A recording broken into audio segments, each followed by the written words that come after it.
huwa mara nyingi linakuwa na ukamilifu wake. Sisi wanaume namna tulivyoumbwa ni tofauti kidogo na wanawake. Kwa najaribu kuangalia kila aliyepanda kuzungumza kwenye podium ile, alikuwa anajaribu kuangalia anayemfuata yukoje. Alivyoenda mkurugenzi mtendaji wa TANESCO,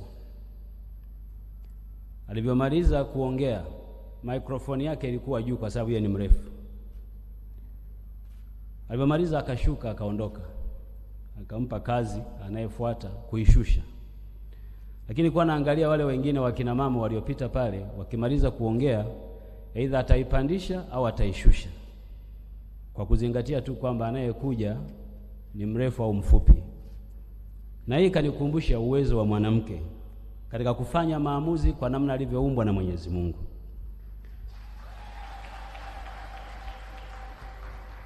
Sisi wote tuliomo kwenye ukumbi huu na wale ambao wako nje ya ukumbi huu tutakubaliana nami kwamba katika viumbe ambavyo Mungu amewaumba binadamu, mwanamke amepewa uwezo wa juu sana wa kukabiliana na mazingira yake na uvumilivu ambao mwanaume hana. Pamoja na kwamba mwanamke ana uwezo wa kupata mtoto kwa njia ya uchungu, Mungu amempa uwezo wa kuvumilia uchungu huo na bado akatamani kupata watoto wengine zaidi. Mungu amemuumba mwanamke, akampa umbo la mwili ambalo tumbo lake pamoja na kazi ya kumeng'enya chakula, Mungu akalipa uhai wa kutunza kiumbe na baadaye kukileta duniani. Mungu amempa ubongo mwanamke wa kuweza kufanya mambo mengi kwa wakati mmoja kuliko wanaume, na Mungu amempa uwezo mwanamke wa kumvumilia mwingine wakati wowote, lakini amempa uwezo mwanamke vile vile kuhakikisha kuwa furaha ya wengine inakuwa ni msingi wa furaha yake. Na kwa sababu hiyo wote tuliomo humu tuko hapa si kwa bahati mbaya. Ni kwa sababu kwa namna moja au nyingine tuko hivi tulivyo kwa sababu ya kina mama. Kama si mzazi aliyekuzaa ambaye ni mwanamke, basi una mlezi aliyekulea ambaye ni mwanamke. Na wale ambao tumejaliwa kuishi na kuwa wababa, tunao wake kama mimi nina mke Benadeta ambaye kwa kweli hivi nilivyo ana mchango mkubwa kwenye maisha yangu. Leo tunaposherehekea siku ya mwanamke duniani, kamwe sisi wote tuliomo humu tusiupuze kabisa mchango wa mwanamke kwenye kazi zetu, kwenye maisha yetu na kwenye kuifanya jamii ya watu wenye ustaarabu na wenye kuheshimiana.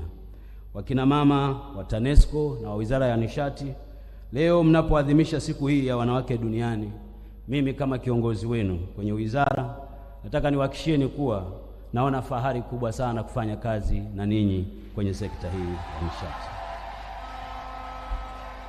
Nilivyoteuliwa kuwa waziri wa nishati, nilitisha mkutano wa sekta mbalimbali.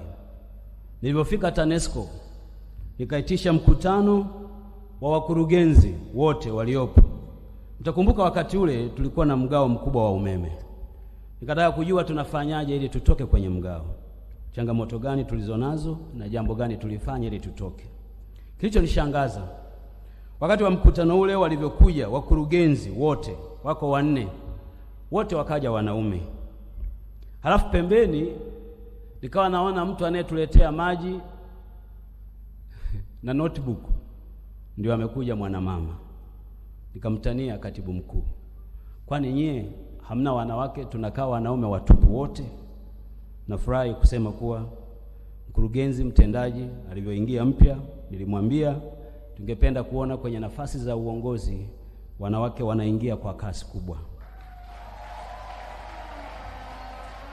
Kwa maana haishangazi, kwa muda mrefu shirika la TANESCO nafasi za juu za uongozi hasa wakurugenzi zimekuwa zikishikwa na wanaume. Wakurugenzi wale DMD, manaibu wakurugenzi wote wamekuwa wanaume kwa muda mrefu, isipokuwa sasa tumepata kati ya 4 mmoja ni mwanamke.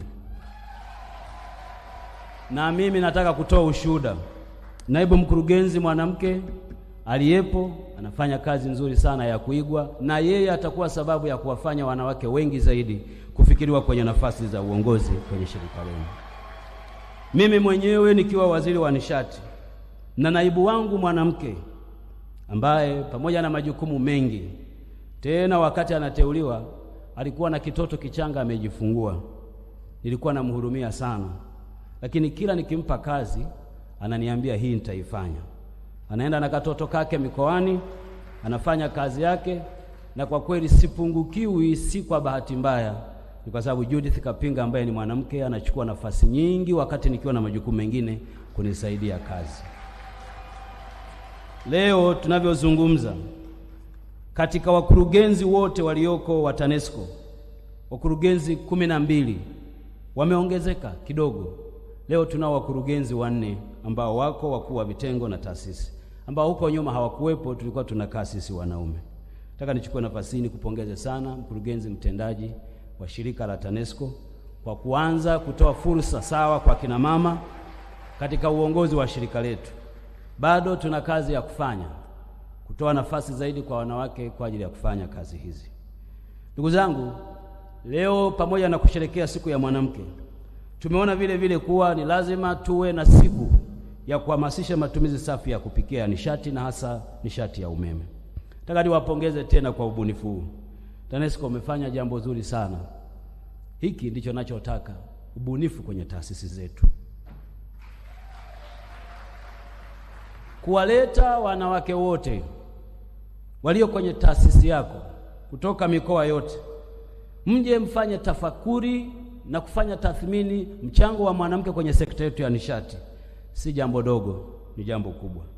Na ndio maana sikushangaa wakati mkurugenzi alipokuwa kitambulishwa, makofi yalikuwa mengi kuliko yoyote. Ni kwa sababu umejua kuwaweka pamoja wafanyakazi wa sekta yako na hasa wanawake. Na mimi nakufahamu kwa muda mrefu. Wewe ni mtu unayejua kutia moyo. Wewe ni mtu unayejua kuwafanya watu wasiwe kwenye matabaka.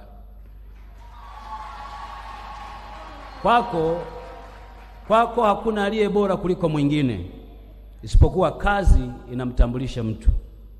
Wewe mara nyingi nakuona hata wakati wa misukosuko mikubwa, wewe hugeuka kuwa shock absorber kwa ajili ya wenzako. Naomba endelea hivyo. Turejeshe morali ya wafanyakazi wetu, hasa wakina mama walioko kwenye shirika la TANESCO na taasisi zote. Waendelee kufanya kazi zao kwa kujiamini, wakijua kuwa wako viongozi watakaowatia moyo. Lakini kamwe tusifumbie macho udhaifu. Akitokea mmoja wetu kati ya wengi akafanya jambo la udhaifu, sio tu tumkemee, tuchukue hatua. Kwa sababu mwisho wa siku Watanzania wanataka umeme, hawataki maneno. Na leo tuko hapa kwa ajili ya kuhakikishia kuwa shirika la TANESCO linafanya kazi nzuri kuhakikisha kuwa Watanzania wanapata umeme. Hongereni sana TANESCO, hongereni sana management ya TANESCO. Wizara ya Nishati kama mnavyofahamu ni wasimamizi wa ajenda ya nishati safi ya kupikia, ambayo kinara wake ni Dr. Samia Suluhu Hassan, Rais wa Jamhuri ya Muungano wa Tanzania.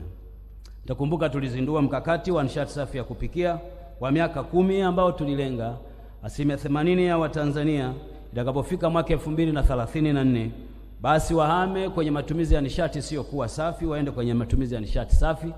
Na juzi mwezi wa kwanza tulisaini mkakati maalum, yani the Energy Compact ya Tanzania, ambapo tuliweka lengo la Watanzania 75% wawe wamehamia kwenye nishati safi ya kupikia itakapofika mwaka 2030. Ni miaka 5 tu iliyobaki ili tuwatoe kutoka kwenye 6.9 tuliyokuwa nayo waende 75%. Kazi hii haiwezi kufanywa na mwingine zaidi ya sisi wenyewe tulio kwenye sekta kuipa msukumo mkubwa, na tukio kama la leo ni nyongeza ya juhudi hizo. Na kwa kweli nataka niwaombe mikutano kama hii iendelee kila wakati, na mkurugenzi, kama kuna kitu mnapaswa kukifanya ni kuendelea kutoa elimu kwa umma juu ya matumizi ya nishati safi na hasa umeme, kwa sababu kuna dhana ya watu wanaamini ukipika kwa umeme gharama ni kubwa, na kwamba umeme kazi yake ni kuwasha taa na TV, ila kupika umeme haufai. Nataka niwatoe wasiwasi. Tumepita kwenye mabanda, tumeangalia majiko mbalimbali ambayo yapo yanatumia umeme, na kwa kweli tumeambiwa uniti moja unaweza ukapika kwa zaidi ya saa moja, ambayo thamani yake haizidi shilingi 350. Maana yake ni kwamba ukitumia mkaa unatumia gharama kubwa zaidi kuliko ambavyo ungetumia umeme. Na kwa sababu hiyo tuendelee kutoa elimu kwa watu wetu wote kuwa nishati ya umeme ni nishati ambayo inafaa kwa ajili ya kupikia. Nataka nimalizie hotuba yangu kwa kuwajulisha kuwa Mheshimiwa Rais ambaye ndiyo kinara wa nishati safi ya kupikia ametupa heshima kubwa kama taifa. Mimi ni shahidi. Mkiona mambo yanatokea Tanzania si kwa bahati mbaya, kwa sababu tunaye kiongozi ambaye anaguswa na maisha ya watu, anaguswa na watu kupata nishati. Juzi hapa mwezi wa kwanza, baada ya mkutano mkubwa wa Afrika na baada ya tamko la Dar es Salaam walilosaini wakuu wa nchi, likapelekwa kwenye mkutano wa AU kuwa sehemu ya ajenda ya kujadili wa Afrika milioni 300 wapate umeme kwa namna gani. Kazi hii isingefanyika kama yeye mwenyewe Dr. Samia Suluhu Hassan asingeweka mkono wake na kulisukuma ili liweze kutokea. Na kwa sababu hiyo tumepata mialiko mingi mno, mimi na wasaidizi wangu kila mahali, twende tukazungumze mkakati wa nishati safi ya kupikia kwenye mikutano mbalimbali. Nataka niwahakikishieni kuwa kazi tunaendelea nayo, na leo mtaona tuna mkutano kuanzia kesho wa mafuta na gesi, ambao na yenyewe nishati safi ni sehemu ya kipengele hicho. Nataka wanawake mlioko TANESCO na Wizara ya Nishati, ninyi muwe wa kwanza kubadilika kabla ya mtu mwingine. Tumuunge mkono rais wetu kwa vitendo. Siku moja nitaamua kumtembelea mmoja wenu nyumbani kwake ili nione mnapikaje. Na mimi nitatumia sherehe tu. Kwa mfano, si huwa mnaoza na kuozesha? Nitakuja kwenye sherehe zenu. Msishangae napitiliza jikoni kuangalia huyu aliye Wizara ya Nishati anapikaje. Maana tusihubiri injili ambayo sisi hatuishi. Tuanze sisi kwa kupika kwa nishati safi. Na kama jikoni kwako una mbadala wa mkaa, toa huo mkaa, tafuta mkaa mbadala, weka pale, ili tuunge juhudi kazi hii ambayo Mheshimiwa Rais anaifanya kwa vitendo. Na mimi naamini kwamba kila mmoja tumia nishati safi ya kupikia, hasa umeme. Na mkurugenzi, kama kuna mfanyakazi ambaye hana jiko la kupikia, mtafutie shughuli apate fedha hata 1,500,000 anunue jiko moja, awe na jiko nyumbani kwake la kupikia. Charity begins at home. Kampeni hii lazima ianze na sisi, na hasa sisi wanawake. Na haiwezi kuanza kama hatuanzi leo. Kama hatutaanza leo, hatutaanza. Tutabaki kuwa watu wa kusema na kutoa matamko, wakati tukirudi nyumbani sisi wenyewe mikono yetu inamkaa wakati wa kupika. Ama tunajua bei ya kuni za kutoka Ulanga ziko wapi. Ningetamani kuona wanawake wote wa TANESCO na taasisi nyingine za wizara tunakuwa wa kwanza kutumia nishati safi ya kupikia. Ndugu viongozi, wageni waalikwa, nataka niwakumbushe pia kuwa serikali yetu imeendelea kuimarisha, kuweka mazingira mazuri ya uwekezaji kwenye nishati safi ya kupikia. Tumeamua kwa makusudi kutafuta nafuu za kikodi kwa watu wote wanaozalisha na kusambaza nishati safi ya kupikia. Juzi nilifanya mkutano na wale wote wanaozalisha mitungi ya gesi ama kuuza LPG. Wana changamoto zao, lakini jambo moja walilonifurahisha, wakaniambia kuwa kabla ya kampeni hii kuanza, mauzo yao ya mitungi ya gesi ilikuwa kidogo sana. Kwa kipindi kifupi toka ajenda hii tumeifanya, wameeleza wenyewe kuwa mauzo ya mitungi ya gesi yamepanda mpaka kufika mitungi milioni 13, ongezeko ambalo ni 35%, jambo ambalo kwenye historia ya nchi yetu halijawahi kutokea. Kwa kweli Mheshimiwa Rais amefanya kazi kubwa. Twende tukamuunge mkono sekta binafsi, wabunifu, na sisi tumeamua kuwapa hata tuzo maalum wale wanaobuni mambo yanayohusiana na nishati safi ya kupikia. Tuendelee kufanya hivyo ili kila wakati tupeleke nishati safi ya kupikia. Sasa kwa sababu leo ni siku ya wanawake, nilitamani sana wanawake tukumbushane. Sisi tulioko kwenye shirika hili la umeme nchini, kwamba Mungu ametupa bahati ya kufanya kazi kwenye shirika muhimu kwenye maisha ya watu. Tukumbushane kuwa umeme sio anasa kwenye maisha ya watu, na kwamba umeme ndio itakuwa injini ya kwanza ya kubadilisha uchumi wa nchi yetu. Sisi wanawake tulioko hapa tusaidiane kuambiana ukweli kwamba Watanzania wakati fulani wanatamani kupata huduma ya umeme kwa uhakika. Inapotokea changamoto ya umeme inatokea tena kwa uzembe wa mtu, ninyi wakina mama kama wasimamizi wa sekta iwaume, mkimwona kuna mtu miongoni mwenu anamtafuta mteja na kumwomba rushwa ili akamuunganishe umeme, ninyi wakina mama mwe wa kwanza kumkemea.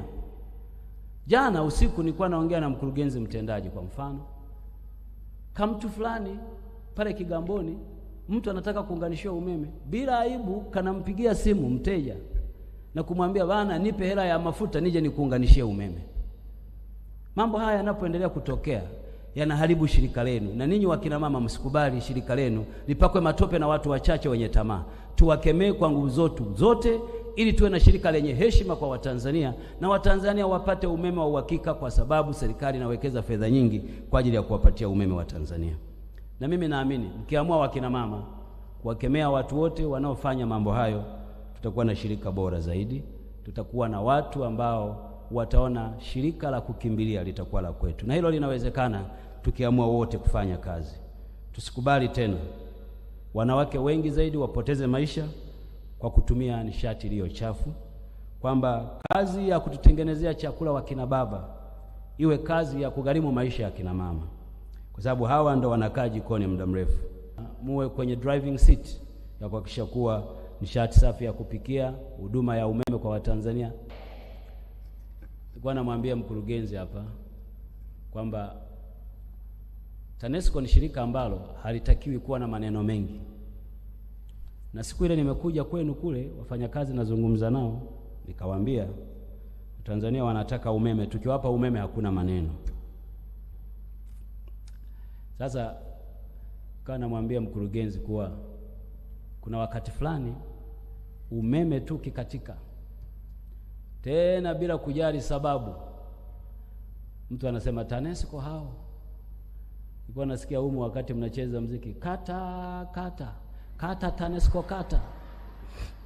Unajua wasikilizaji walivyosikia kata TANESCO, wao waliamini ni umeme, kumbe ni muziki. Ukate muziki wala sio umeme. Juzi nilikuwa kanisani, tena tuko katikati ya ibada, mara pu. Sasa waumini wale wote wanajua mimi ni waziri wa nishati, wote wakageuka kuniangalia. Nikasema mbona hatuna ratiba ya matengenezo hapa, umeme umekatikaje? Kumbe bwana ruku tu imeisha. Lakini watu wanaamini mwenye majibu huyo hapo waziri, kwa nini umeme umekatika atupe jibu. Kwa hiyo unafika mahali fulani ukienda kanisani, wakati wenzio wanaomba, wewe una maombi mawili: Mungu tusaidie ibada ishe, umeme usikatike. Wakina mama mkasimamie shirika lenu, litupe heshima, litufanye kuwa watu tunaopigiwa mfano kati ya taasisi zote za serikali. Tuendelee kutoa huduma bora. Kama tulivyosema kuwa umeme ni nishati muhimu kwenye kupika, lakini ni muhimu tukakumbushana pia kuwa rafiki wa mwanamke ni kupika kwa kutumia nishati safi. Tuendelee kukumbushana wajibu wetu kama wakina mama kwenye jamii, na tuendelee kuhimizana matumizi ya nishati safi.